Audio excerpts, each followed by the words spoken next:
सीधे आपको लिए चलते हैं, बीजेपी की ओर से प्रेस वार्ता की जा रही है, क्या कुछ कहा जा रहा है सुनिए।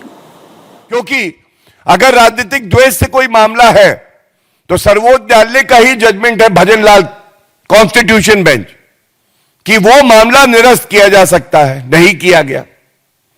अब दूसरी बात यह आती है, डॉक्टर अभिषेक मनु सिंघवी जी क्या ये नहीं जानते, प्राइवेट कंप्लेंट में जहां न्यायालय ने संज्ञान लिया है, राजनीतिक द्वेष कहां से आ जाएगा? संज्ञान तो न्यायालय ले रहा है, पुलिस तो इन्वेस्टिगेशन कर नहीं रही, एफआईआर तो है नहीं। तो ये जो राजनीतिक द्वेष वाला इनका तर्क है, ये पूरी तरह से गिर जाता है। इसके साथ मैं एक बात और जरूर कहना चाहता हूं। कल एक प्रेस वार्ता पवन खेड़ा जी ने करी और वो प्रेस वार्ता में जिन शब्दों का प्रयोग हुआ उससे सबको बड़ी पीड़ा हुई है, हर भारतीय को, और खासकर गांधीनगर के जो निवासी हैं। एक वक्तव्य दिया गया, gangs of Gandhinagar, gangs of Gandhinagar. ये गैंग्स ऑफ गांधीनगर क्या है? अगर इनकी ही भाषा में जवाब दिया जाए तो भारत के लोग तो कहते हैं डकैत of Italy, dacoits of Italy. ये लोग भारत को लूटने आते हैं, लूटते हैं, बिना नागरिक हुए वोट करने का प्रयास करते हैं, और उसके बाद गांधीनगर के जो हमारे नागरिक हैं, ईमानदार, मेहनती, कर्मठ, देश प्रेमी, उनका अपमान करते हैं इस तरह से। तो मैं कह देता हूं, पवन खेड़ा जी को माफी मांगनी चाहिए, खड़गे जी को माफी मांगनी चाहिए पूरे देश से। और जो प्रश्न हम लोग उठाने जा रहे हैं ये बड़े महत्वपूर्ण हैं। ये जो कल फैसला आया है,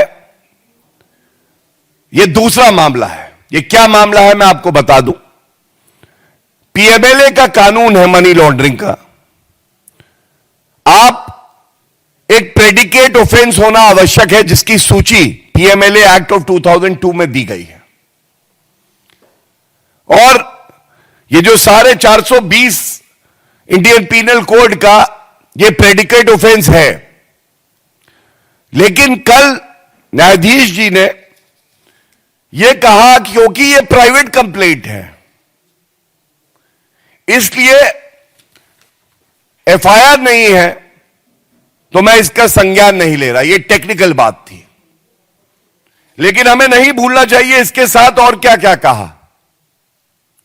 उसी फैसले में यह कहा है कि ED can continue with further investigation.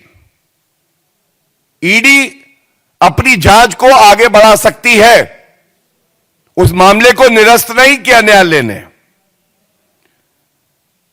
अब विधिक तौर पे यह भी हमें पता होना चाहिए, क्योंकि ये ट्रायल कोर्ट का फैसला है, इसको इन्वेस्टिगेटिंग एजेंसी अगर चाहे तो उच्च न्यायालय में भी चुनौती दे सकती है, सर्वोच्च न्यायालय में भी जा सकती है, फर्दर इन्वेस्टिगेशन भी कर सकती है। तो ये क्या जीत है? ये हो हल्ला है किस बात का?